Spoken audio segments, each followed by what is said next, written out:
নমস্কার, আমি অনুভব। তোমরা শুনছো থ্রিলার ল্যান্ড। আজ তোমরা শুনবে দেবজ্যোতি ভট্টাচার্যর কলমে অলৌকিক গল্প রাজলক্ষণ। এই বিশাল দেশের কোনায় কোনায় কত যে প্রাচীন বিচিত্র ধর্মবিশ্বাস, লোককথা ও লৌকিক দেবতারা ছড়িয়ে আছেন, তার কোনো ইয়ত্তা নেই।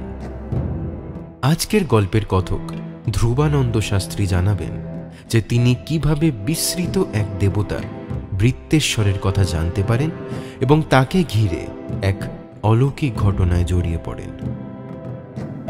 আজকের গল্পটি আমরা নিয়েছি পত্রভারতী থেকে প্রকাশিত লেখকের সবুজ মানুষ বইটি থেকে। বইটি সংগ্রহ করবার লিঙ্ক দেওয়া থাকলো ডেসক্রিপশন বক্সে।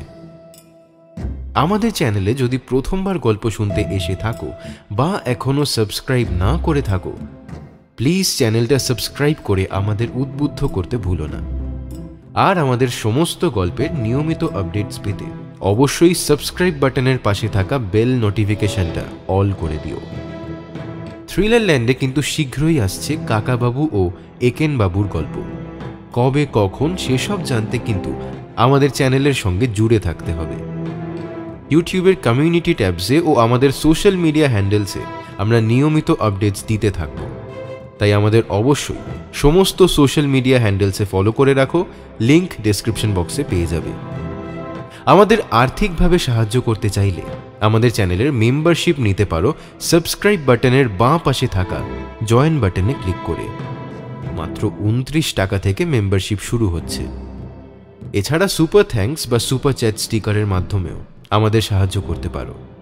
আমরা আন্তরিকভাবে কৃতজ্ঞ সৌভিক সিংহ, রিম দেবনাথ, প্রসেনজিৎ নাথ, অয়ন ব্যানার্জি, সৌভিক ধর, প্রসূন দাস, গৌরব রায়, Suku M O Annie due টকিসের কাছে আমাদের মেম্বারশিপ গ্রহণ করবার জন্য। আর দেরি না করে শুরু করে ফেলি আমাদের আজকের গল্প, দেবজ্যোতি ভট্টাচার্যর কলমে রাজলক্ষণ।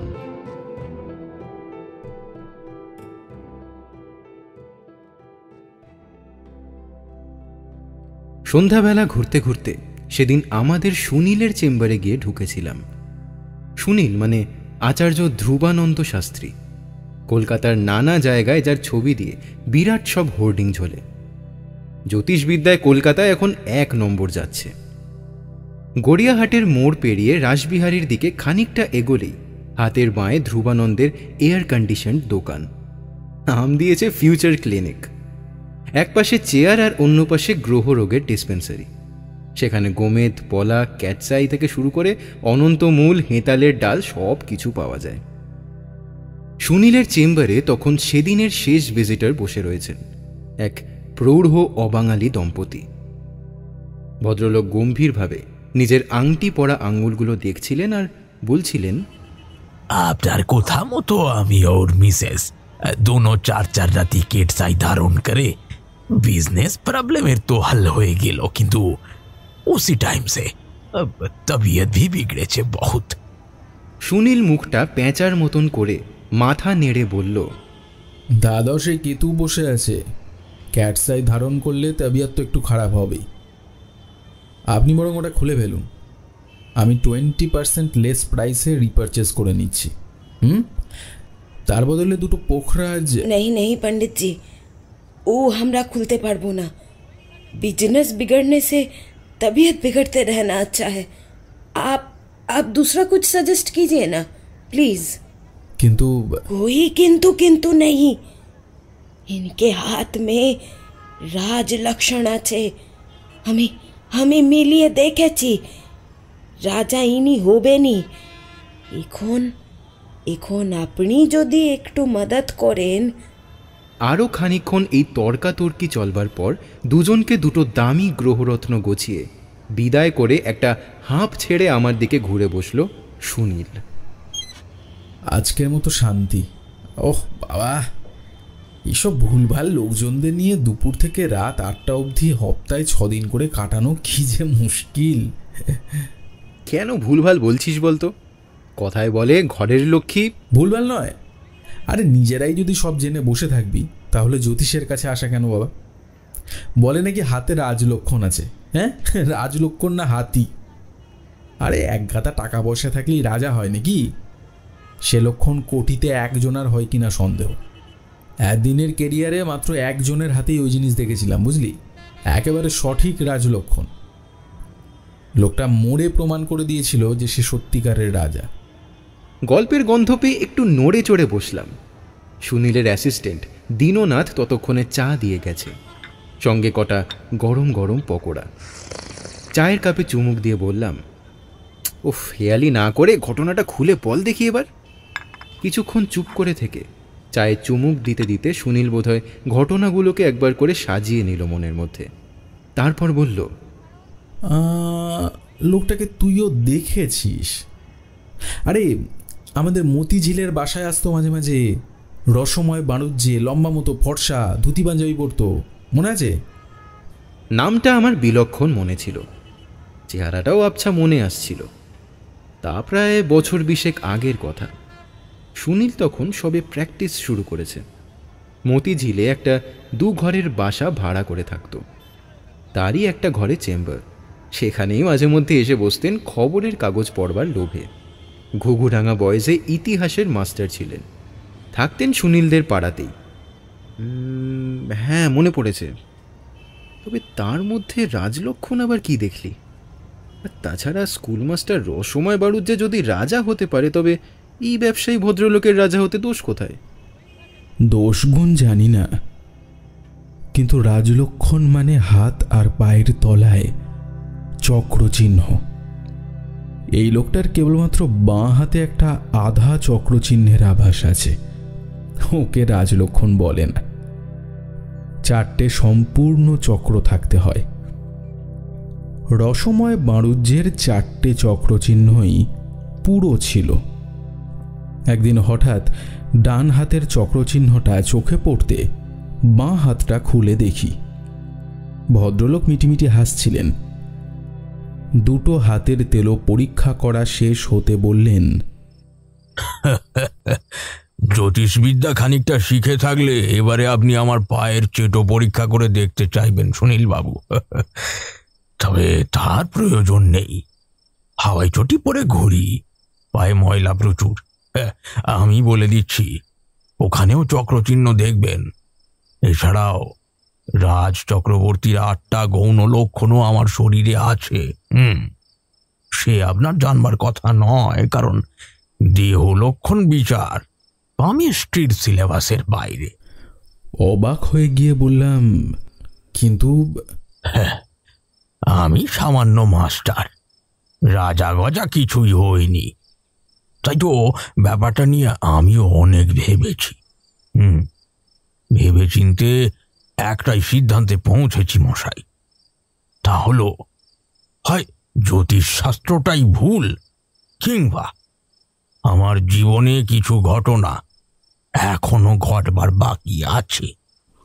বলতে বলতেই চায়ের কাপের তলানিটা অবধি শুষে নিয়ে এক টিপ নস্যি নাকে গুঁজে উঠে দাঁড়িয়েছিলেন রসময়বাবু। রাত কিন্তু তখন 9:30 বাজে। ওর বাজারে যাবার সময়। ওই সময়টা জিনিসপত্র কিঞ্চিত সস্তা মেলে। এরপর বেশ কিছুদিন ওই ব্যাপারে আর কোনো উচ্চবাচ্য হয়নি। ইতিমধ্যে রসময়বাবুর বাড়ির সঙ্গে আমার বেশ ঘনিষ্ঠতা বেড়েছে। আমার বিয়ের সময় কর্তা গিন্নিতে মিলে উপযাজক হয়ে এসে সমস্ত দায়িত্বটা নিয়ে কাজ মিটিয়ে গিয়েছেন। ওর স্ত্রীকে আমরা মাসিমা ডাকতাম, খুব স্নেহময়ী মানুষ ছিলেন। বিয়ের পর কোথাও বেড়াতে টেড়াতে যাওয়া হয়ে ওঠেনি, ছাপোষা মানুষ, প্রায় দিন আনি দিন খাই অবস্থায় চলি।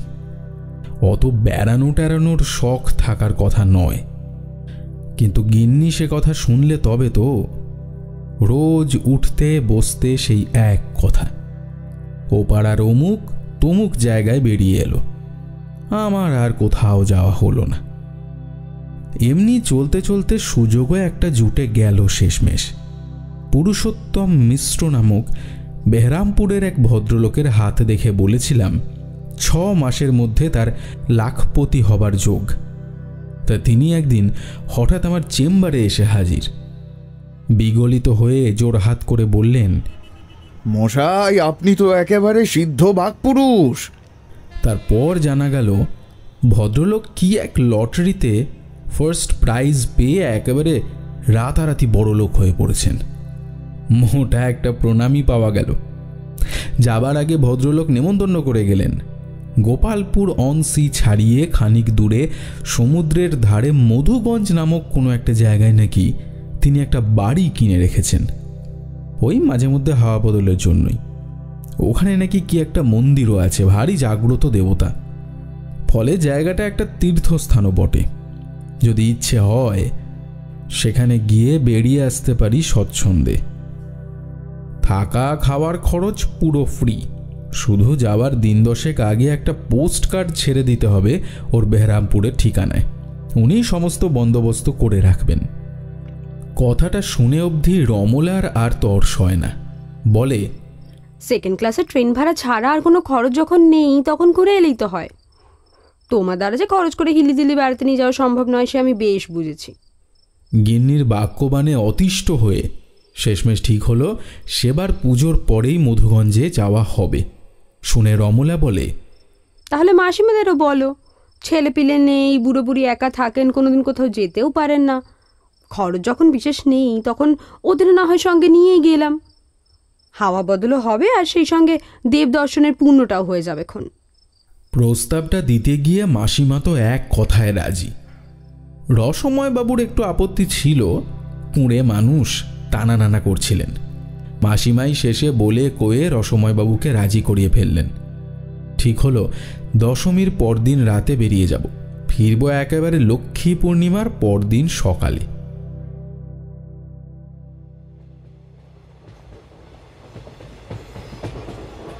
হাওড়া থেকে যশোধরপুর এক্সপ্রেসে যখন রওনা হলাম, মাসিমা তো খুশিতে ডগমগ। বললেন, বুড়ো বয়সে ছেলের কর্তব্যটা তুমি করলে বাবা। এই বলে বাড়ি থেকে বানিয়ে আনা নানা রকম খাবার বের করে আমাদেরকে খাওয়াতে বসলেন। রসময়বাবু দেখলাম একটু অন্যমনস্ক হয়ে রয়েছেন সেদিন। খেতে অত ভালোবাসেন, কিন্তু সেদিন রাত্রে ট্রেনে প্রায় কিছুই খেলেন না। শুতে দিয়েছিলাম নিচের বাঙ্কে, সেখানে শুয়েও সারা রাত ছটফট করে গেলেন। মাসিমা তো প্রথমে ওই নিয়ে একটু মজাও করেছিলেন। বেড়ানোর আনন্দে খিদে মরে গিয়েছে তোমার মেসোমশাইয়ের। কিন্তু শেষ রাত্রের দিকে শুনি উঠে এসে রসময়বাবুর পাশে দাঁড়িয়ে বুকে হাত দিয়ে তিনি বলছেন, কি হলো, কোনো কষ্ট হচ্ছে? তাহলে বলো। রসময়বাবু চাপা গলায় বললেন, জানি না মঞ্জু, ট্রেনে উঠেই স্টক কেমন যেন অস্থির অস্থির ঠেকছে শরীরটা। যত এগুচ্ছি ও জায়গাটার দিকে ছটফটানিটা যেন ততই বাড়ছে। কেবল মনে হচ্ছে ট্রেনটা থামিয়ে নেমে এক ছুটে ফিরে চলে যাই। ছেলে মানুষই করো না তো, ঘুমো এবারে। বহুকাল বাদে এই প্রথমবার কলকাতা থেকে বেরিয়েছ, তাই অমন বোধ হচ্ছে। এই বলে মাসিমা নিজের বাঙ্কে ফিরে গেলেন। তার কথায় কিছু কাজ হয়েছে বলে মনে হলো, কারণ তারপরে আর বিশেষ কোনো ছটফটানির আওয়াজ কানে আসেনি নিচের বাঙ্ক থেকে।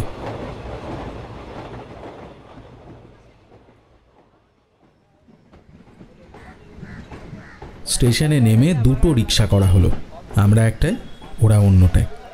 আমাদেরটা আগে আগে আসছিল।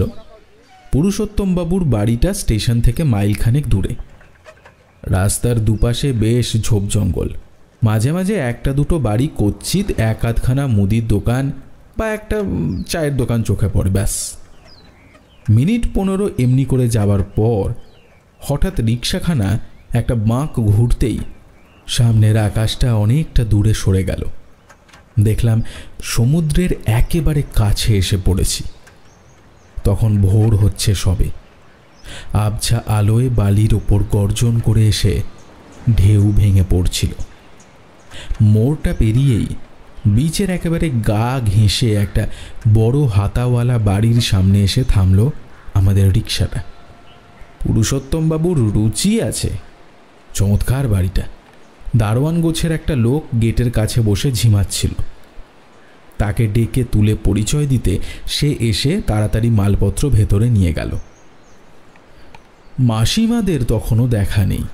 অতএব রমলাকে দারোয়ানের পিছু পিছু ভেতরে পাঠিয়ে আমি দাঁড়িয়ে রইলাম গেটের বাইরে। বেশ খানিকক্ষণ অপেক্ষা করে যখন একটু উদ্বিগ্ন হয়ে যে পথে এসেছি সেই পথে খুঁজতে যাব কিনা তাই ভাবছি, ঠিক তখনই মোড়ের মাথায় ওদের রিক্সাটা দেখা দিল। কাছে এসে পৌঁছাতে দেখি মাসিমা গজগজ করছেন। মাথাটা একেবারে গেছে এর, 60 বছরই 72-এ ধরেছে। কি হলো মাসিমা, এত দেরি কেন?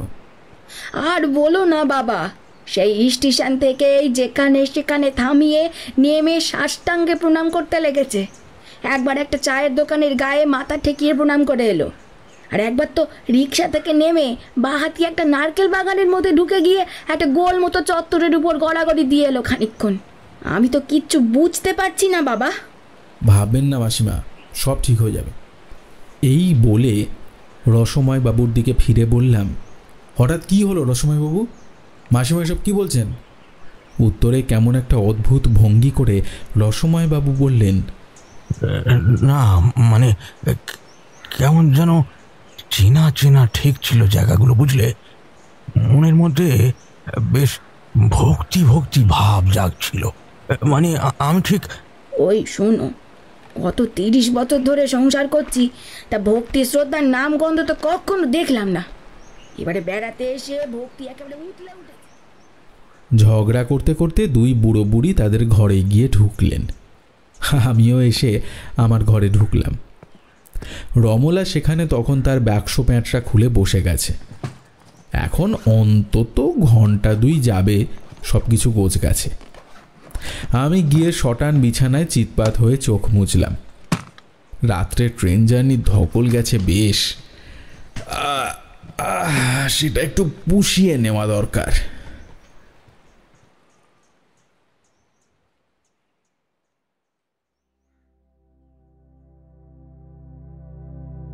সেদিনটা শুয়ে বসে ভালোই কাটলো। শহরের ভিড়ভাট্টা, দৌড়াদৌড়ি নেই। যাদব নামক একটা সর্বকর্মা কেয়ারটেকার আছে এই বাড়িতে। তার রান্নার হাতটা খাসা, তার ওপর না বলতেই বারে বারে এসে চা দিয়ে যায়। দুপুরে খাসা পাবদার ঝোল আর মাছ ঘাঁটা রেঁধেছিল। আহা, খেয়ে দিয়ে এক ঘুম দিয়ে উঠে বিকেলে একটু হাঁটতে বেরোলাম আমরা দুজনে। মাসিমারা আর এলেন না। রসময়বাবুর শরীরটা বিশেষ ভালো নেই। দুপুরে ভালো করে খানও নি ভদ্রলোক। আপন মনেই বিড়বিড় করে কী সব যেন বকে যাচ্ছিলেন, শুধু তার একবর্ণ বোঝা যায় না। মাসিমা তাই তাকে নিয়ে বাড়িতেই থেকে গেছেন। এখানে সমুদ্রের ধারটা আশ্চর্য রকম নির্জন। সমুদ্র এর আগে আমি একবারই দেখেছি, পুরীতে। সে যাকে বলে একেবারে মেছো হাঁটা। আর এখানে সমুদ্রের ঢেউ ভাঙবার শব্দ, আর তার পাড় ধরে যত দূর চোখ যায়, ঘন গাছগাছালির পাতার হাওয়ায় সনসন সনসন আওয়াজ ছাড়া আর কোনো শব্দ পাওয়া যায় না। কচ্ছিত 2-1 মানুষের দেখা মেলে, তারাও কথা বলে না বিশেষ, চুপচাপ নিজের কাজে চলে যায়। এমনই একজনকে ডেকে পুরুষোত্তম বাবুর বলা সেই মন্দিরটার খবর জিজ্ঞাসা করলাম। সে হাউমাউ করে উড়িয়া ভাষায় কি যেন একটা বলতে বলতে এক ছুটে চলে গেল। তার কথায় শুধু একটা কথাই বোঝা গেল, বৃত্তেশ্বর বৃত্তেশ্বর। লোকটা চলে যাবার পর রমলা হঠাৎ বলল, মন্দিরের কথা বলতে মানুষটা কেমন যেন ভয় পেয়েছিল, খেয়াল করেছ? আমি মাথা নাড়লাম। ব্যাপারটা চোখ এড়িয়ে যাবার মতো নয়। গাঁগঞ্জ এলাকা, এখানকার মানুষের মনে 1000 রকম ভয়ের বাসা থাকতেই পারে, হতে অস্বাভাবিক কিছু নেই। তখন সমুদ্রের ওপর সন্ধে নেমে আসছে। আধো অন্ধকার বীচ ধরে হেঁটে হেঁটে বাড়ির দিকে ফিরছিলাম আমরা। রমলা আমার আগে হাঁটছিল।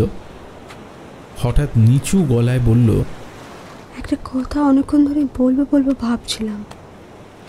এই জায়গাটা না আমার কেন জানি না বড্ড চেনা ঠেকছে।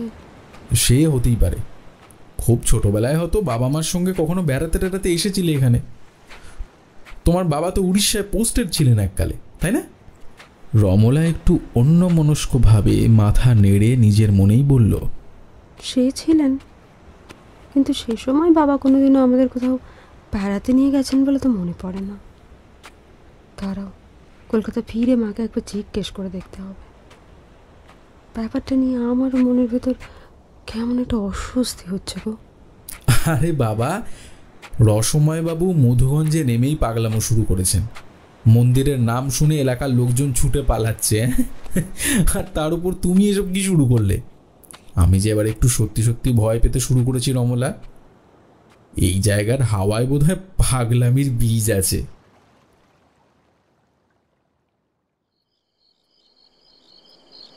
সেদিন অনেক রাত্রে হঠাৎ ঘুম ভাঙল রমলার ডাকে।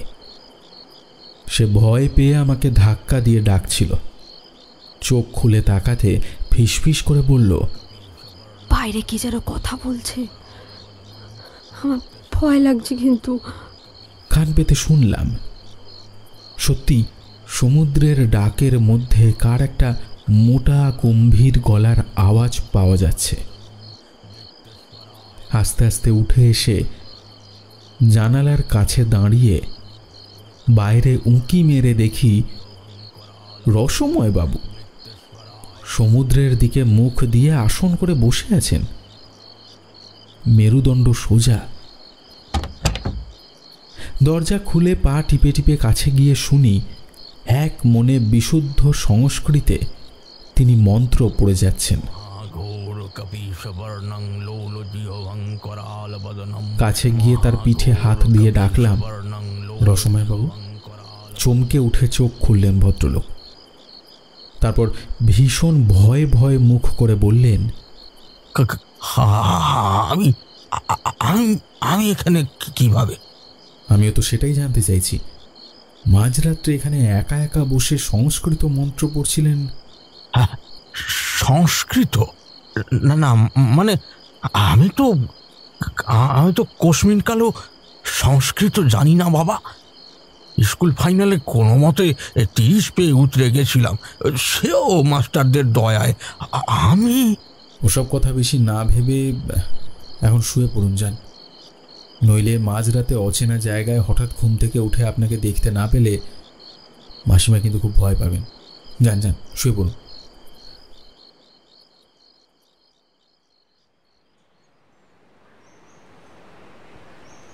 পরদিনই ছিল রোববার।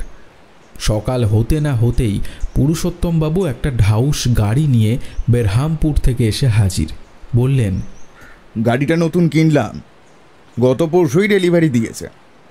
একেবারে নৈকর্য ফরেন কার মশাই। আজ রোববার, সবার ছুটি ছাটা আছে। কাল রাতে তাই মনে হলো কাছাকাছি যখন আপনি আছেনই, তখন আপনাকে চড়িয়ে গাড়ির উদ্বোধনটা করিয়েই নেওয়া যাক, কি বলেন? এখান থেকে মাইল 40 দূরে একটা উষ্ণ প্রস্রবণ আছে, চলুন ঘুরে আসি। ফার্স্ট ক্লাস জায়গা মশাই, একবার দেখলে আর ভুলবেন না। দিনটা ভারী আনন্দে কাটলো আমাদের। বাতাসে শীতের মৃদু ছোঁয়া, বনজঙ্গলের পাতায় হালকা হলুদের আস্তরণ লেগেছে। হলদে সবুজ জঙ্গলের মধ্যে প্রস্রবণটা একটা ছবির মতো দেখায়। সারা দিন সেখানে হইচই করে ফিরে এসে সন্ধ্যাবেলায় পুরুষোত্তমবাবু যখন বিদায় নিয়ে চলে গেলেন, তখন আবার হঠাৎ করে সবকিছু কেমন যেন নির্জন হয়ে গেল। এই বাড়িতে ইলেকট্রিসিটি নেই। হ্যারিকেনের মৃদু আলোয় দেওয়ালে বড় বড় ছায়া পড়ে।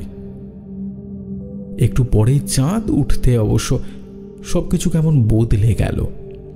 চাঁদের রূপালী আলোয় নির্জন সমুদ্রকে সে যে কি সুন্দর দেখায়, সে যে না দেখেছে তাকে বোঝানো মুশকিল। অবশ্য এই শোভা বেশিক্ষণ দেখা গেল না। ঘুমে চোখ ঢুলে আসছিল।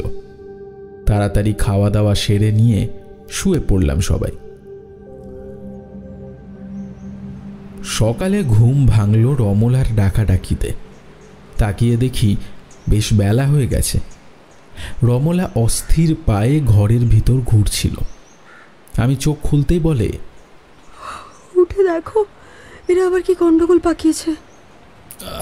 কেন, আবার কি হলো? হবে আর কি, ঘুম থেকে উঠে ও ঘরে গিয়েছিলাম, দেখি দুজনের মধ্যে একজনও ঘরে নেই। যাদবকে জিজ্ঞেস করতে বলল বড়বাবু নাকি অন্ধকার থাকতেই স্টেশনের দিকে হাঁটা দিয়েছেন। আর খানিক পরে মাসিমা উঠে যাদবের মুখে শুনে আমাদের না ডেকে নিজে নিজেই ওর সঙ্গে খোঁজে বেরিয়ে গেছেন। এখন সামলাও। তাড়াতাড়ি উঠে বাইরে বের হয়ে যাদবকে জিজ্ঞাসা করে জানা গেল সকালের দিকে মধুগঞ্জ দিয়ে কলকাতার দিকের কোনো ট্রেন ছাড়ে না, ফার্স্ট ট্রেন আসে সেই 2:30-এর পর। শুনে খানিক নিশ্চিত হওয়া গেল পায়ে হেঁটে আর কতদূর যাবে বুড়ো বুড়ি। যাদবকে একটা রিক্সা ডাকতে পাঠিয়ে বাড়ির বাইরে বেরিয়ে দাঁড়িয়ে আছি। তখন দেখি দুজনে মিলে ফিরছেন। রসময়বাবু হাসি হাসি মুখ করে আগে আগে এসে শটান বাড়ির ভিতর ঢুকে গেলেন। গা মাথা তখনও দেখলাম ভেজা আছে একটু একটু, পরনের আধ ভেজা ধুতিতে রাজ্যের ধুলোমাটি মাখা, মুখে বেশ একটা তৃপ্তির ছাপ। মাসিমা খানিক দূরে পেছন পেছন আসছিলেন, মুখে কেমন একটা ভয়ের ছোঁয়া লেগেছে। কি হয়েছে মাসিমা? জানি না বাবা, আমার কেমন ভয় করছে।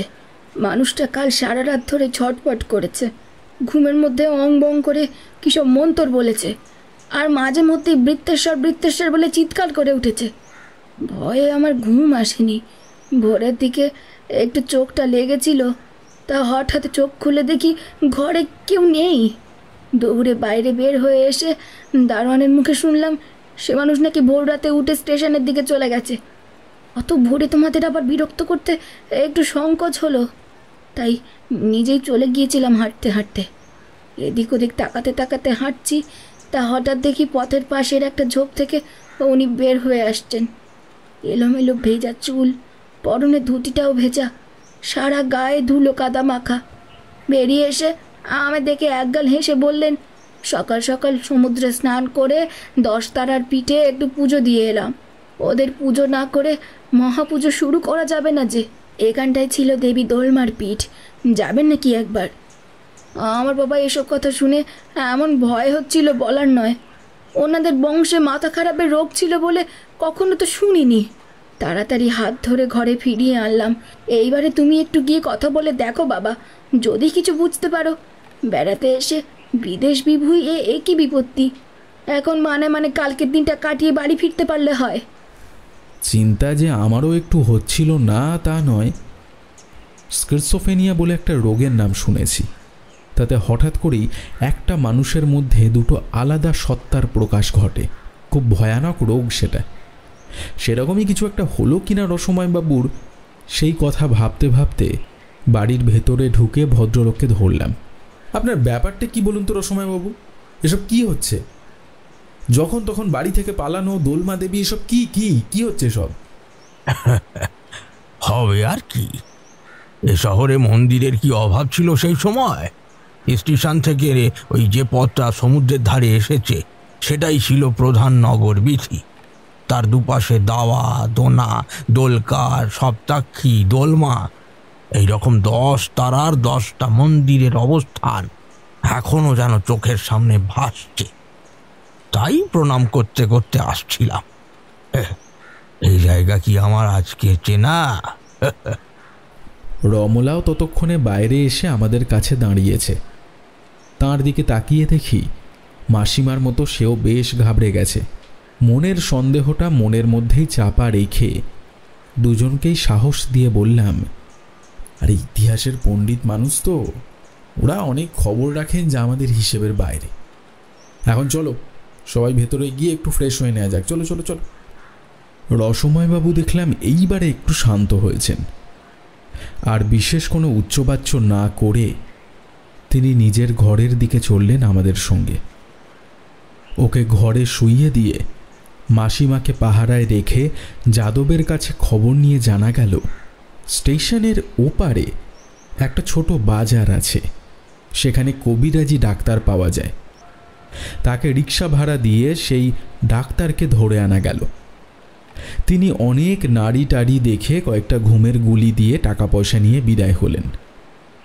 রসময়বাবুকে একটু চা বিস্কিট খাইয়ে একটা গুলি দুধে গুলে খাইয়ে দেওয়া হলো। আশ্চর্যের ব্যাপার, তিনি কিন্তু প্রতিবাদ করলেন না, নির্বিবাদে যা বলা হচ্ছে তাই শুনছেন। তখন 5 মিনিটের মধ্যে কবিরাজি গুলির ফল দেখা গেল। দেখি হাত পা ছড়িয়ে অঘোরে ঘুমাচ্ছেন রসময়বাবু। মাসিমার হাতে বাকি গুলিগুলো দিয়ে বললাম, এইবারে আধ ঘন্টা বাদে বাদে একটা করে খাইয়ে দেবেন। ডাক্তার বলেছেন ভয়ের কিছু নেই, সাময়িক একটা স্নায়বিক উত্তেজনা হয়েছে কোনো কারণে, টানা একটা দিন ঘুমালে সব ঠিক হয়ে যাবে দেখবেন। তিনি কপালে হাত ঠেকিয়ে বললেন, তাই যেন হয় বাবা। সেদিনটা মোটামুটি শান্তিতেই কেটে গেল আমাদের। দুপুরে সমুদ্রে স্নান করা হলো অনেকক্ষণ। রসময়বাবুর দরজায় যাদবকে পাহারায় বসিয়ে রেখে মাসিমাকে একরকম জোর করেই ধরে নিয়ে যাওয়া হয়েছিল। প্রথমে মানা করলেও একবার জলে নামার পর দেখি তার মনটাও ভালো হয়ে গেছে। বিপত্তিটা হলো তার পরদিন সকালে। সেদিন রাত্রে ট্রেনে ফেরা। ভেবেছিলাম একটু বেলা অবধি ঘুমিয়ে নেব ভালো করে, কিন্তু কপালে সে সুখ ছিল না। ভোর হতে না হতে দেখি দরজায় ধাক্কা দিয়ে যাদব খবর দিল বুড়োবাবু আবার বাড়ি ছেড়ে পালিয়েছেন। রাত্রে এবারে সদর দরজায় তালা দিয়ে রাখা হয়েছিল। গেটের কাছে দারোয়ান ভোর রাত্রে ঠান্ডা হাওয়ায় ঢুলছিল। হঠাৎ ধূপ করে একটা শব্দ শুনে ঘুম ভেঙে তাকিয়ে দেখে নিচু পাঁচিল টপকে রসময়বাবু হনহন করে সমুদ্রের দিকে যাচ্ছেন। মাসিমা তখনও ঘুমাচ্ছেন। ঘরে ঢুকে এসে রমলাকে সব কথা বলে বললাম, আমি বেরোচ্ছি রসময়বাবুকে খুঁজে আনতে। এর মধ্যে মাসিমা উঠে গেলে সে যেন বলে দেয় আমার সঙ্গে রসময়বাবু ঘুরতে বেরিয়েছেন, না হলে খামোখা ভয় পেয়ে যাবেন। তাতে লাভ কিছু হবে না। বাড়ির চৌহদ্দি ছাড়িয়ে তাড়াতাড়ি সমুদ্রের ধারে পৌঁছে দেখি ফাঁকা বিচের মাঝে বেশ কর্মব্যস্ততা চলেছে। সারা রাত মাছ ধরে জেলেরা তখন সবে ফিরছে।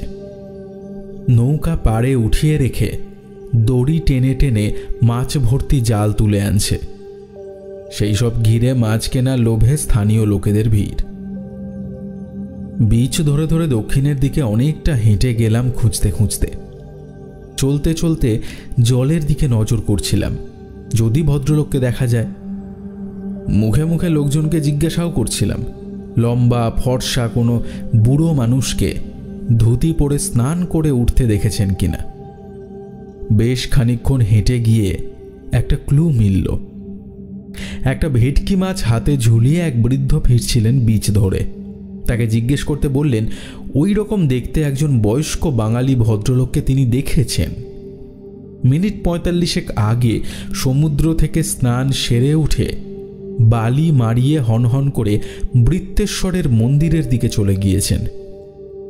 শুনে একটা ব্যাপারে নিশ্চিত হওয়া গেল, ভদ্রলোক অন্তত সমুদ্রে ডুবে ডুবে কোনো অঘটন ঘটাননি।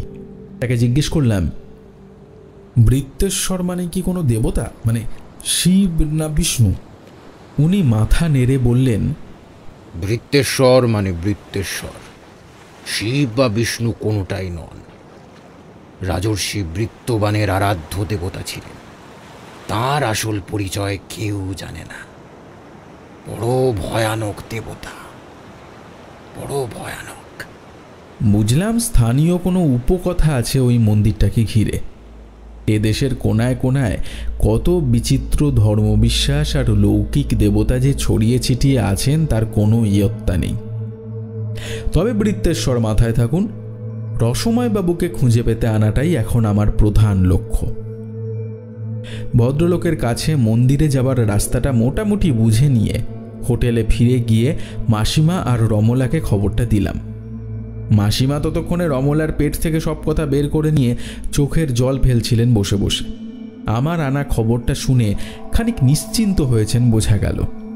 রেগে গিয়ে রসময়বাবুকে ন ভূত ন ভবিষ্যতি গাল পারলেন বেশ কিছুক্ষণ। তারপর বললেন, বাবা সুনীল, একটা রিক্সা ডেকে আনো, গিয়ে তোমার মেসোমশাইকে ধরে আনি।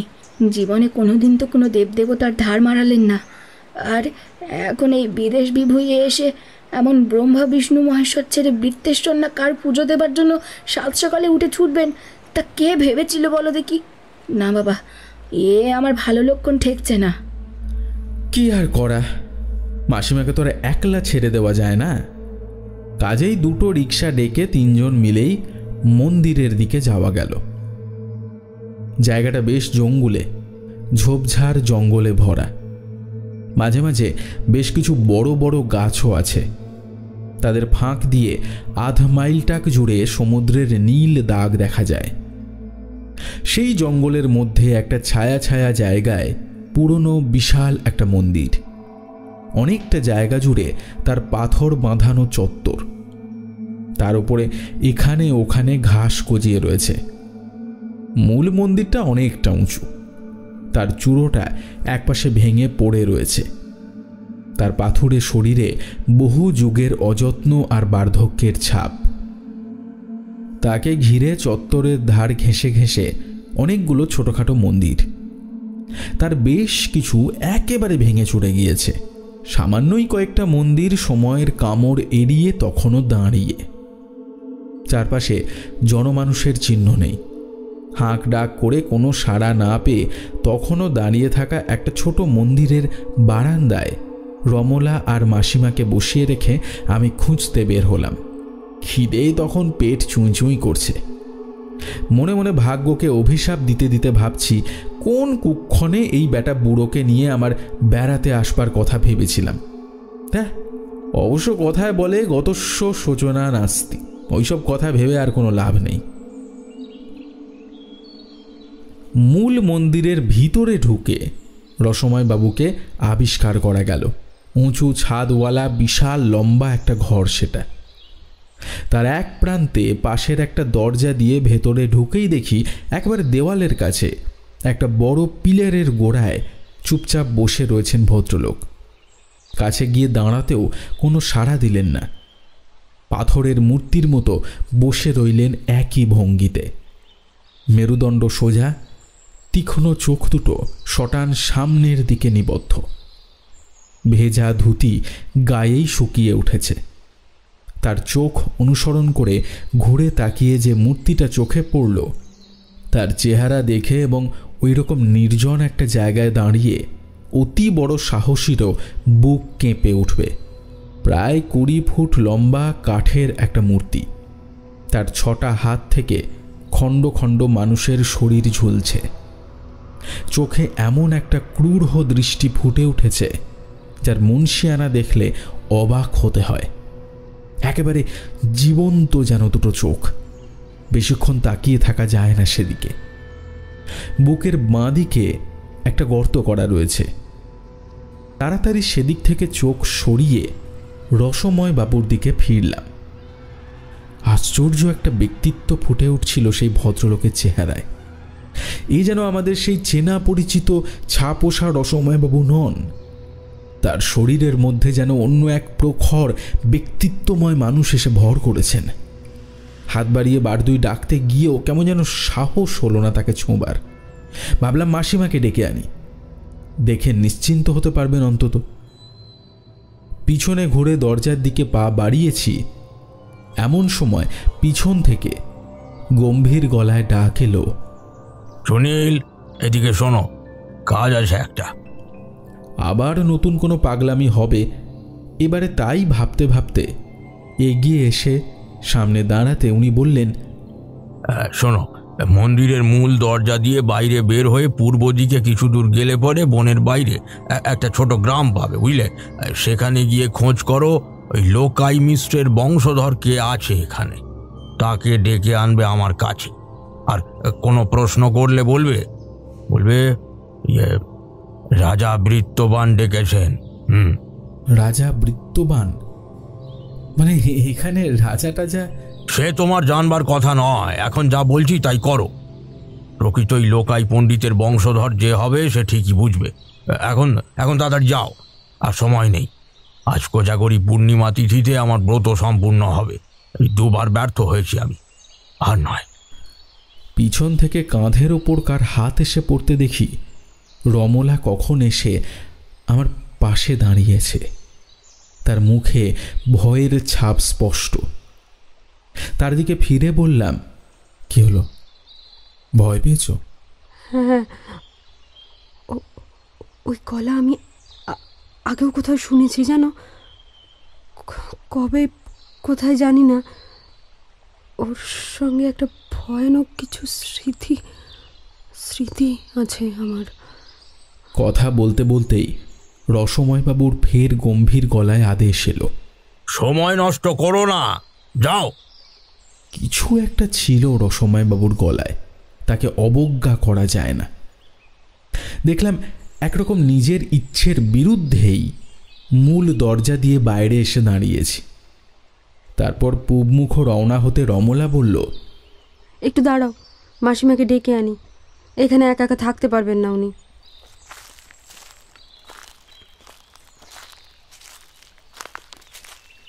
বেশ খানিক হাঁটবার পর জঙ্গল থেকে বেরিয়ে যে গ্রামটায় গিয়ে পৌঁছালাম, সেটা নামেই গ্রাম। আসলে বনের মধ্যে খানিকটা জায়গা পরিষ্কার করে নিয়ে তার উপরে গোটা 20 কুঁড়ে ঘর গা ঘেঁষাঘেঁষি করে দাঁড়িয়ে আছে। বাইরের লোক দেখে তারা কৌতূহলী হয়ে বেরিয়ে এলো, কিন্তু লোকাই পণ্ডিতের নাম করতেই তারা দেখি মুখ চাওয়াচাওয়ি করছে। তারপর তাদের ভিতর থেকে হঠাৎ একজন বাইরে বেরিয়ে এসে জিজ্ঞেস করল, ও নাম আপনি জানলেন কিভাবে? কেন, জানতে অসুবিধে কি? ও নামে কেউ কখনো ছিল না নাকি? না বাবু, ছিল, থাকবে না কেন? রাজা বৃত্তবানের মন্ত্রী ছিলেন লোকাই পণ্ডিত। আমি তার বংশেরই ছেলে। আমরা বৃত্তেশ্বরের পাণ্ডা। তবে মানে বলছিলাম কি, লোকাই মিশ্র আমাদের ঊর্ধ্বতন 50তম পূর্বপুরুষ।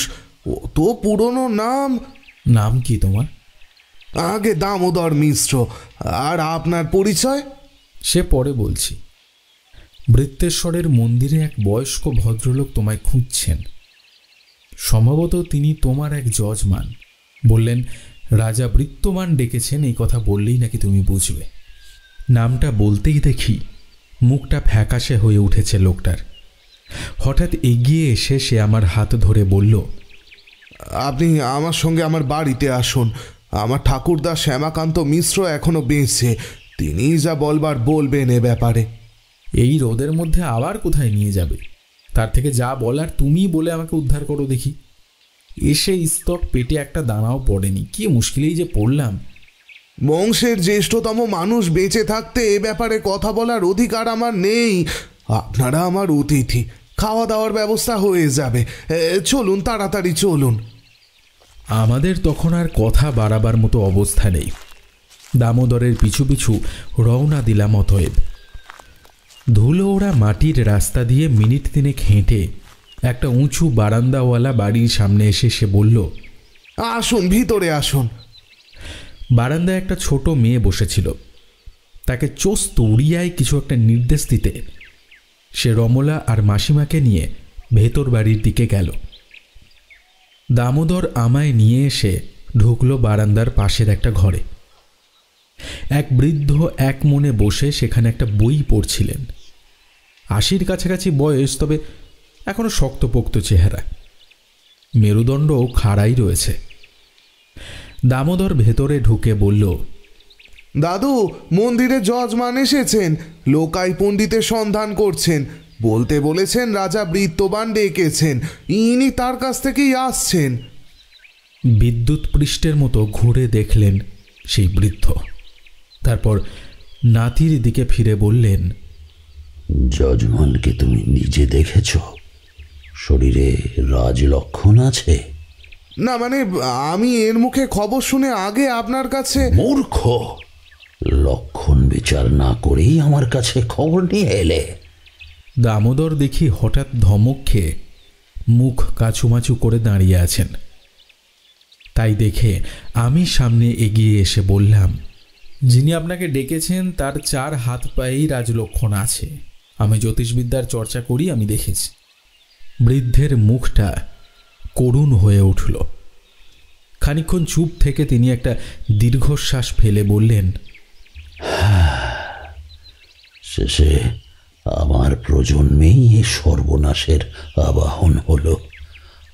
ভগবান, কিন্তু যা করবার তা তো করতেই হবে। সিন্ধুকের চাবি আনো দামোদর। মকরমুখ সিন্ধুক আজ বহু পুরুষ বাদে খোলা হবে। রাজ আদেশ, এর উল্লঙ্ঘন সম্ভব নয়। ঘরটার এক কোণে রাখা চৌকি সরিয়ে তার তলার মাটি খানিক সরাতে একটা পুরনো সিন্দুকের ডালা দেখা গেল। তার একপাশে অতি প্রাচীন একটা কুলুপ আটা। দামোদরের আনা চাবি দিয়ে সেটা খুলে ফেললেন বৃদ্ধ। ভাবছিলাম কি না কি একটা বেরোবে ভেতর থেকে। তার বদলে আমাকে একরকম হতাশ করে দিয়ে ভেতর থেকে বেরোলো একটা লম্বা কাঠ আর কিছু ছুতোরের যন্ত্রপাতি। কাঠটা হাতে নিয়ে আপন মনেই কথা বলছিলেন বৃদ্ধ। অতি দূর অতীতে একবার কুম্বু দেশের শাসক মহাতান্ত্রিক বৃত্তবান এসেছিলেন আর্য সভ্যতার স্পর্শবিহীন শবরদের দেশ এই মধুক রাজ্যে। সঙ্গে ছিল 4 হাত পরিমাণ এই মন্ত্রপুত ঋতকাষ্ঠ।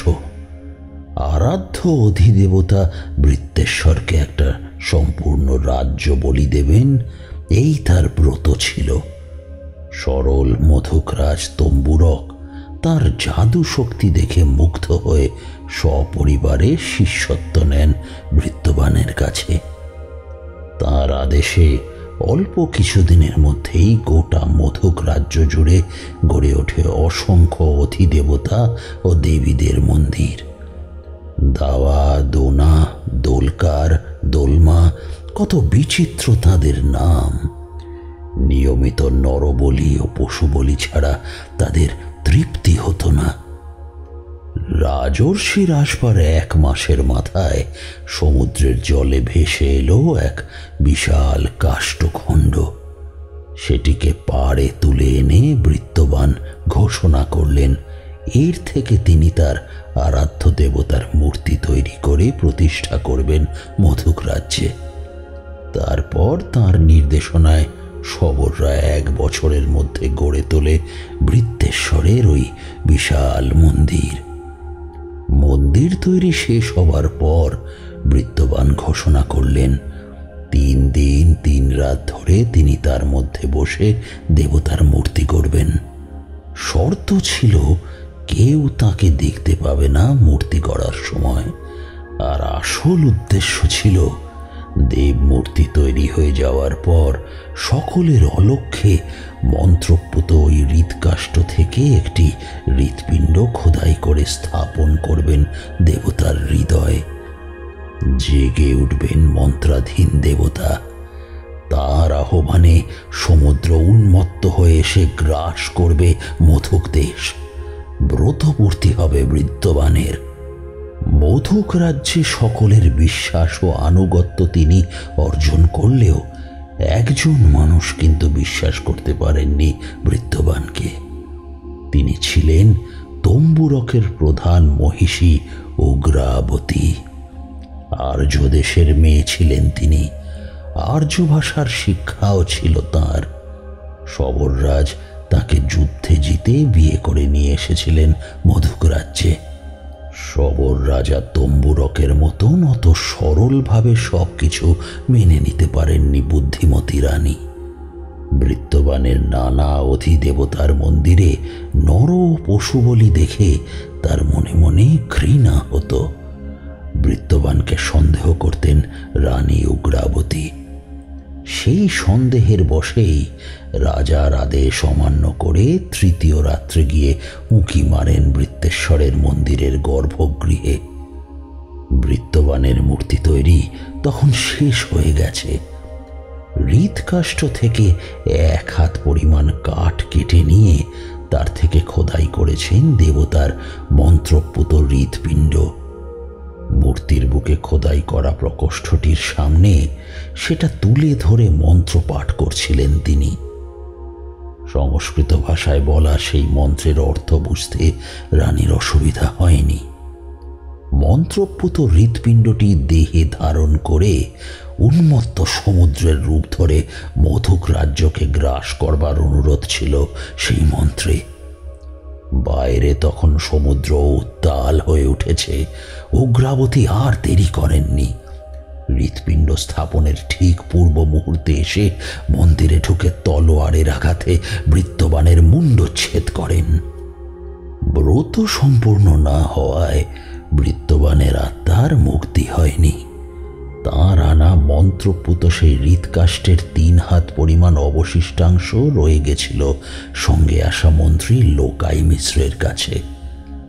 রাজর্ষি বৃত্তবানের আদেশ ছিল কোনো কারণে ব্রত পূরণের আগেই যদি তিনি মারা যান তাহলে হৃৎকাষ্ঠের অবশিষ্টাংশ ও বৃত্তবানের কাঠ খোদাইয়ের যন্ত্রগুলি সযত্নে বংশ পরম্পরায় রক্ষা করে যাবে লোকাইয়ের বংশধরেরা, যতদিন পর্যন্ত না মহারাজ এসে উপযুক্ত প্রমাণ দিয়ে তা ফেরত চান।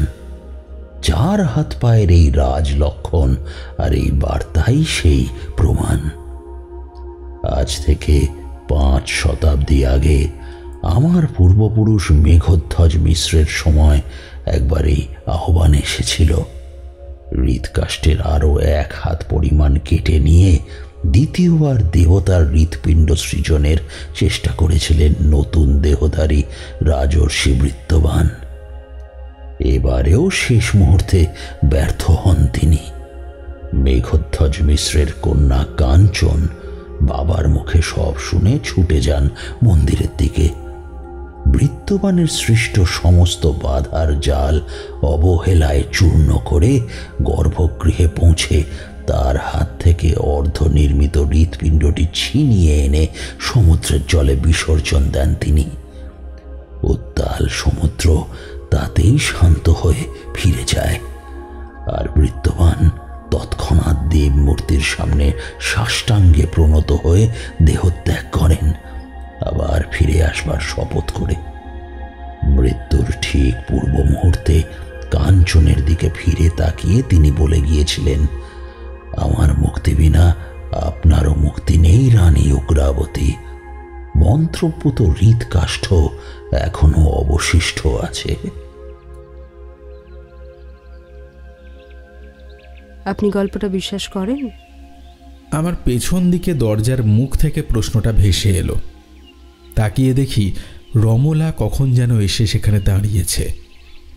আকাশের দিকে তাকিয়ে দেখো মা, ঠিক 10 মিনিট আগে তোমরা যখন এলে তখনও আকাশ মেঘমুক্ত ছিল, কিন্তু এই অভিশপ্ত হৃৎকাষ্ঠ যে মুহূর্তে দিনের আলো দেখেছে। আমার পাশ দিয়ে বৃদ্ধের সামনে এসে দাঁড়ালো রমলা, আবার বলল, অভিশপ্ত কাঠের টুকরোটাকে সমুদ্রে ফেলে দেননি কেন? তাহলেই তো সব অশান্তি শেষ হতো। বৃদ্ধ চমকে উঠে তার দিকে ফিরে তীক্ষ্ণ চোখে কিছুক্ষণ তাকিয়ে রইলেন, তারপর মৃদু হেসে বললেন, লোকাই পণ্ডিতকেও ঠিক এই প্রস্তাবই দিয়েছিলেন রানী উগ্রাবতী। লোকাই প্রাণ দিয়েছিলেন, কিন্তু লুকোনো হৃৎকাষ্ঠ বের করে দেননি। কাঞ্চনও তার পিতা মেঘধ্বজকে এই বলে আটকাবার চেষ্টা করেছিল, কিন্তু ফল হয়নি মা, আজও হবে না। আমরা বংশানুক্রমিকভাবে একে রক্ষা করবার জন্য প্রতিজ্ঞাবদ্ধ। বাধা দেবার চেষ্টা করো না, রক্তপাত হবে। বলতে বলতে সিন্দুক থেকে একটা তলোয়ার বের করে নিয়ে সিধে হয়ে উঠে দাঁড়ালেন বৃদ্ধ। অন্য হাতে একটা কালো থলিতে সেই হৃৎকাষ্ঠের টুকরো আর বৃত্তবানের ছুতোরের যন্ত্রপাতি। তলোয়ার চালানোর দরকার অবশ্য ছিল না, তার আগেই রমলাকে হাত ধরে আমি টেনে সরিয়ে এনেছি। পাগল বুড়োর তলোয়ারের খোঁচা তাকে খেতে দিতে আমি মোটেই রাজি নই। বাইরে তখন দুপুরের আলো শুষে নিয়ে অন্ধকার নামিয়ে এনেছে অকাল সাইক্লোনের মেঘ। হাওয়ার গতি তীব্র হয়ে উঠেছে। দূর থেকে ড্রামের শব্দের মতো ঢেউ আছড়াবার আওয়াজ ভেসে আসছিল। সেই ঝড়ের মধ্যে এলোমেলো মাথা নাড়ানো গাছপালার ভিড় ঠেলে আগে আগে এক হাতে তলোয়ার আর অন্য হাতে কালো থলিটা নিয়ে চলেছেন শ্যামাকান্ত মিশ্র। পেছনে খোলা তলোয়ার হাতে দামোদর, আর তাদের মাঝখানে আমরা 3 জন। মন্দিরের পাথর বাঁধানো চত্বর পেরিয়ে একটু এগিয়েই মূল মন্দিরের সিঁড়ি। চত্বরের ভেতরের দিকে পা বাড়াতে গিয়ে যেন একটা অদৃশ্য দেওয়ালে ধাক্কা খেয়ে ছিটকে পড়লাম পিছনের দিকে। সেদিকে তাকিয়ে শ্যামাকান্ত মিশ্র নিচু গলায় বললেন, বৃত্তবান সম্পূর্ণ জাগ্রত হয়েছেন। এই সবই তার জাদু শক্তির প্রকাশ। মন্দিরের গর্ভগৃহে তিনি একা কাজ করতে চান। কথা বলতে বলতেই ঠিক পেছনে থাকা রমলার দিকে ঘুরে তিনি হঠাৎ বললেন, আমায় স্পর্শ করে থাকো মা, আমার হাতে মন্ত্রপুত হৃৎকাষ্ঠ আছে। বৃত্তবানের জাদুক্ষেত্রে ঢুকতে আমার কোনো বাধা হবে না। লোকাই পণ্ডিতের বংশধর তার রাজার সঙ্গে বিশ্বাসঘাতকতা করবে না, কিন্তু এই মধুকুঞ্জকেও ধ্বংস হতে দিতে আমি পারবো না।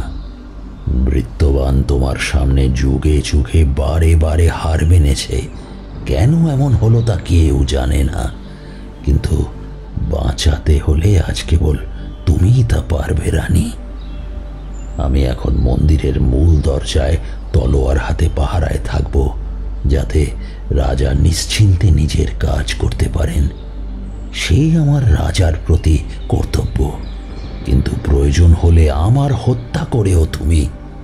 রমলা নিঃশব্দে হাত তুলে বৃদ্ধের গায়ের উড়ুনিটা চেপে ধরল। আমিও অমনি খপ করে রমলার হাতটা চেপে ধরলাম। এমন বিপদের মধ্যে আমি তাকে একা যেতে দেব না। এইবারে আর ভেতরে পা বাড়াতে কোনো অসুবিধাই হলো না। পেছনে ফিরে একবার শুধু দেখেছিলাম মাসিমা চত্বরের বাইরে দাঁড়িয়ে বারবার ভেতরে আসবার বৃথা চেষ্টা করে যাচ্ছে। আকাশে মেঘের স্তর ঘন থেকে ঘনতর হচ্ছিল। অকাল সন্ধ্যার অন্ধকারে নিস্তব্ধ মন্দির চত্বর ঢাকা। তার ঠিক মাঝখানে মেঘের দিকে মাথা উঁচিয়ে দাঁড়িয়ে আছে রথাকৃতি মূল মন্দির। আমরা তিনজন ছাড়া তার আশেপাশে আর কোনো জীবিত মানুষের সাড়া নেই। মন্দিরে ওঠবার সিঁড়ির মুখে এসে শ্যামাকান্ত থামলেন। তারপর আমাদের দিকে ঘুরে তরোয়াল উঁচিয়ে বললেন, বৃত্তবানের কাজ নির্বিঘ্নে সমাপ্ত করার জন্য আমি প্রহরীর কাজ করব আজ। ভিতরে আসবার চেষ্টা করবেন না আপনারা। এই বলে খোলা দরজার ভিতরে হাতের থলিটা ছুঁড়ে দিয়ে হাঁক মেরে বললেন, সেবক উপস্থিত হয়েছে মহারাজ। হৃৎকাষ্ঠ ও যন্ত্রপাতি ভিতরে পাঠালাম। নিশ্চিন্তে কাজ করুন আপনি, আমি পাহারায় আছি। সে এক অদ্ভুত পরিস্থিতি। ওদিকে ঝড়ের বেগ ক্রমশ বাড়ছে। তীব্র হাওয়ায় যেন উড়িয়ে নিয়ে যেতে চাইছে আমাদের দুজনকে। আমি চারিদিকে তাকিয়ে কিছু একটা খুঁজছিলাম যেটা দিয়ে শ্যামাকান্তর সঙ্গে একটা লড়াই দেওয়া যায় অন্তত। ওদিকে রমলা দেখি শ্যামাকান্তর সামনে গিয়ে প্রাণপণে অনুনয় বিনয় করেই চলেছে। বৃদ্ধের অবশ্য তাতে কোনো সাড়া শব্দ নেই। তরোয়াল উঁচিয়ে দাঁড়িয়ে রয়েছেন একইভাবে। ঘণ্টাখানেক এইভাবে চলার পর হঠাৎ দূর থেকে অদ্ভুত একটা শোঁ শোঁ গর্জনের শব্দ ভেসে এলো। শব্দটা ক্রমশ বাড়ছে। খানিকক্ষণ কান পেতে সেটা শুনে হঠাৎ হাড় হিম হয়ে এলো আমার। জলের শব্দ। সমুদ্র জেগে উঠেছে। সাইক্লোনের তীব্র হাওয়ার ধাক্কায় পৃথিবী ছেড়ে আকাশের দিকে মাথা তুলেছে তার জল। ঠিক সেই মুহূর্তে অন্ধকারের কোনো বড় পাথরের ভাঙা টুকরো হবে। এক নজর তাকিয়ে দেখলাম শ্যামাকান্তের নজর তখন আটকে আছে রমলার দিকে। আমার দিকে তার খেয়াল নেই। ধীরে সুস্থে পাথরটা তুলে নিয়ে তার মাথা লক্ষ্য করে ছুঁড়ে মারলাম আমি।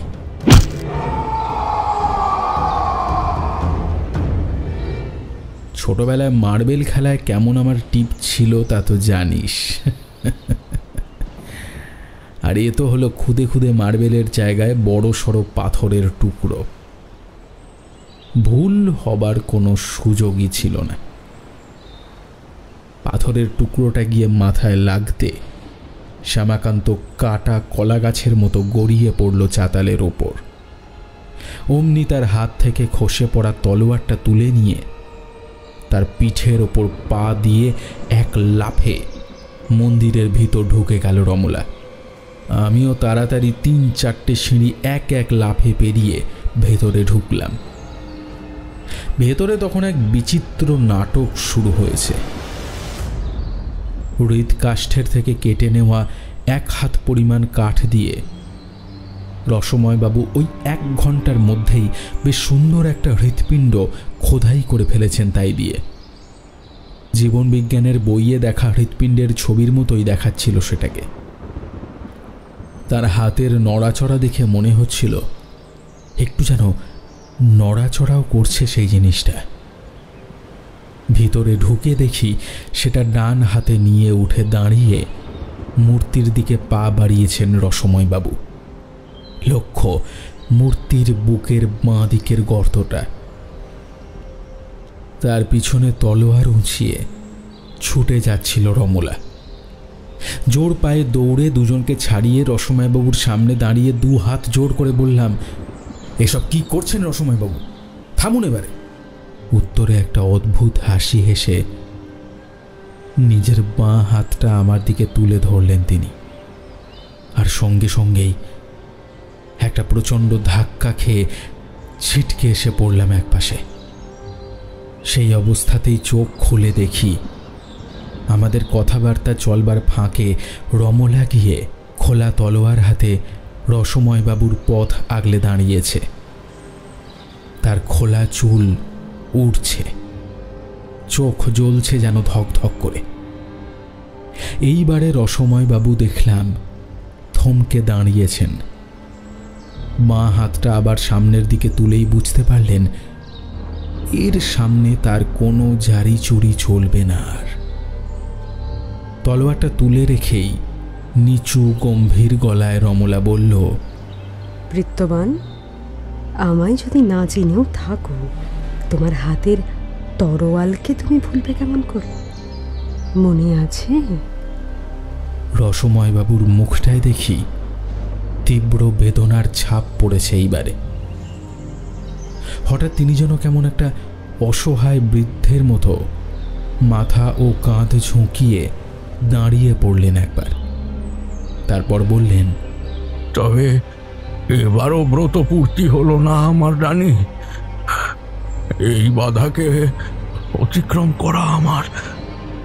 বলতে বলতেই রমলা এগিয়ে এসে তার হাত থেকে কাঠের হৃৎপিণ্ডটা কেড়ে নিল। বৃদ্ধ ধীরে ধীরে হাঁটু গেড়ে বসে পড়লেন মূর্তির সামনে। মুখ তুলে হাহাকার করে বলে উঠলেন, আর কতকাল আমায় ছলনা করবে দেবতা? আর কতকাল? আজও আমার প্রতিজ্ঞা পূর্তি করতে দিলে না তুমি। আর কতকাল ব্রতভ্রষ্ট আত্মা হয়ে ঘুরে মরবো আমি? কেন কেন কেন কেন? তার চিৎকার করে বলা প্রশ্নটা বারবার মন্দিরের দেওয়ালে ধাক্কা খেতে খেতে মিলিয়ে গেল ঝোড়ো হাওয়ার শব্দে। হৃৎপিণ্ড হাতে করে রমলা দেখি তখন দরজার দিকে রওনা হয়েছে। তলোয়ার ফেলে দিয়েছে মেঝের ওপর। তার পেছনে ছুটতে ছুটতে এক ঝলক পেছনে ফিরে দেখলাম মূর্তির সামনে ষষ্ঠাঙ্গে প্রণামের ভঙ্গিতে শুয়ে পড়েছেন রসময়বাবু। অবশ্য সেদিকে নজর দেবার মতো সময় তখন আমার নেই। রমলা আবার কোথায় চলে যায় তার খেয়াল রাখতেই আমি ব্যস্ত তখন। মন্দির পেরিয়ে উঁচু নিচু পথ বেয়ে সমুদ্রের দিকে চলেছিল রমলা। ঝড়ের ধাক্কাকে তুচ্ছ করে এত জোরে ছুটছিল যে তার সঙ্গে তাল মিলিয়ে ছুটতে আমার বেশ কষ্টই হচ্ছিল। যতই চেষ্টা করি কিছুতেই দুজনের মধ্যে দূরত্ব 50 হাতের কম হয় না। ছুটতে ছুটতে একসময় পথ শেষ হয়ে পাশে সমুদ্র দেখা দিল। মাথার ওপর দানবিক কুণ্ডলি পাকিয়ে ছুটতে থাকা মেঘের নিচে কালচে সবুজ সমুদ্রটা একটা সুবিশাল ঢেউয়ের মতো মাথা তুলে পুরো বিচ ডুবিয়ে দিয়ে প্রায় অরণ্য রেখার কাছাকাছি এসে পৌঁছেছে। তখন ডুবন্ত জলের স্তূপ একের পর এক ঝাপটায় একটু একটু একটু করে আরো কাছে এগিয়ে আসছে তীরভূমির। তার গর্জনে কান পাতা দায়। ছুটতে ছুটতে সেই খ্যাপা ঢেউয়ের সামনে এসে দাঁড়ালো রমলা। তারপর হাতের হৃৎপিণ্ডটা সজোরে ছুঁড়ে ফেলে দিল তার মধ্যে। মুহূর্তের মধ্যে চোখের সামনে যেন ম্যাজিক ঘটে গেল একটা, যেন মন্ত্রবিদ্ধ সহস্র ফণা নাগের মতো তার অজস্র ফণা গুটিয়ে নিয়ে পিছিয়ে যেতে শুরু করলো সমুদ্র। থেমে এলো ঝড়ের উদ্দাম গর্জন। আকাশের দিকে তাকিয়ে দেখলাম কুণ্ডলী পাকানো মেঘের দল দ্রুত অদৃশ্য হয়ে যাচ্ছে দিগন্তের পাড়ে সমুদ্রের নিচে। আশ্বিনের রোদ ঝলমলে নীল আকাশের নিচে হাঁটতে হাঁটতে একসময় আমরা এসে পৌঁছালাম মন্দিরের ভিতর। দেবমূর্তির সামনে এখনো সেই একই রকম ভঙ্গিতে শুয়ে আছেন রসময় বাবু। পাশে মাসিমা বসে চোখের জল ফেলছেন নিঃশব্দে। মন্দির চত্বরে গোটা গ্রামের লোক এসে ভিড় করেছে তখন। রসময় বাবুর শরীরটার দিকে এগোতে গিয়ে বাধা পেলাম। বৃদ্ধ শ্যামাকান্ত সামনে এসে দুহাত মেলে দাঁড়িয়েছেন। জিজ্ঞাসু চোখে তার দিকে তাকাতে তিনি শান্ত গলায় বললেন, দেবতার সামনে এইভাবে দেহত্যাগ করেন যিনি, তিনি মহাপুণ্যবান। রাজা বৃত্তবান তিনবার এইভাবে মৃত্যুবরণ করলেন গত 8 শতাব্দীতে। আরও একবার ফিরে আসতে হবে তাকে, কারণ হৃৎকাষ্ঠের আরও 1 হাত বাকি রয়ে গেছে। চতুর্থবারও এমনি করেই দেহত্যাগ করলে তবেই তার মুক্তি হবে। বংশহীন রাজা বৃত্তবানের মহামন্ত্রীর বংশধর হিসেবে তার শেষকৃত্য করব আমি। আপনারা আর ওর কাছে যাবেন না। সেদিন সন্ধ্যাবেলা সমুদ্রের ধারে মহা সমারোহে চন্দন কাঠের চিতা জেলে রসময়বাবুর শেষকৃত্য করা হয়েছিল। লোকও জমেছিল অনেক। তবে সেসব গল্প আমি মাসিমার মুখে পরে শুনেছিলাম, কারণ রমলা তখন জ্বরে প্রায় অজ্ঞান।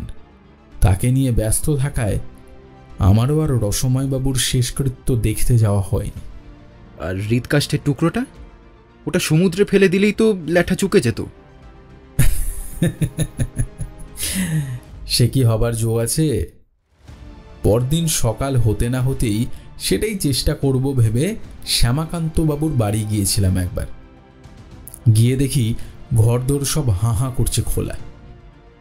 এমন একটা চেষ্টা হতে পারে অনুমান করে সেদিন রাত্রেই শ্যামাকান্ত তার গোটা পরিবার নিয়ে মধুগঞ্জ ছেড়ে কোথায় যে চলে গেছে কে জানে। হৃৎকাষ্ঠের যে ঝোলাটা সেটাও সঙ্গে নিয়ে গেছে। 2-1 পুরুষ বাদে সবাই যখন সব কথা ভুলে যাবে তখন হয়তো তার বংশধরেরা ফিরে আসবে এই মধুগঞ্জে। তারপর অপেক্ষা করে চলবে ফের 4র্থবারের জন্য এসে হাজির হবেন রাজা বৃত্তবান। শেষ চেষ্টা করবেন তার অশুভ ব্রতপূর্তির। তারপর আরও হয়তো একবার ব্যর্থ হয়ে ফের প্রাণ দেবেন ওই দেবমূর্তির সামনে। তবে সেই সব হয়তো সুদূর ভবিষ্যতের কথা, বুঝলি?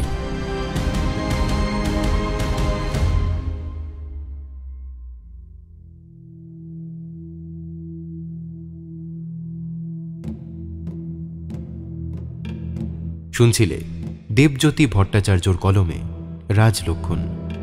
কথকের ভূমিকায় ছিলাম আমি অনুভব, সুনীরের ভূমিকায় ছিল রণদীপ, রসময়বাবুর ভূমিকায় ছিল কৌশিক, রমলার ভূমিকায় ছিল অরুন্ধতী, মাসিমার ভূমিকায় ছিল পিয়ালি, দামোদর মিশ্রর ভূমিকায় ছিল অর্ণব, শ্যামাকান্ত মিশ্রর ভূমিকায় ছিল ইন্দ্রনীল ও অন্যান্য চরিত্রে ছিলাম আমি অনুভব, সায়নী, কৌশিক ও রক্তিম।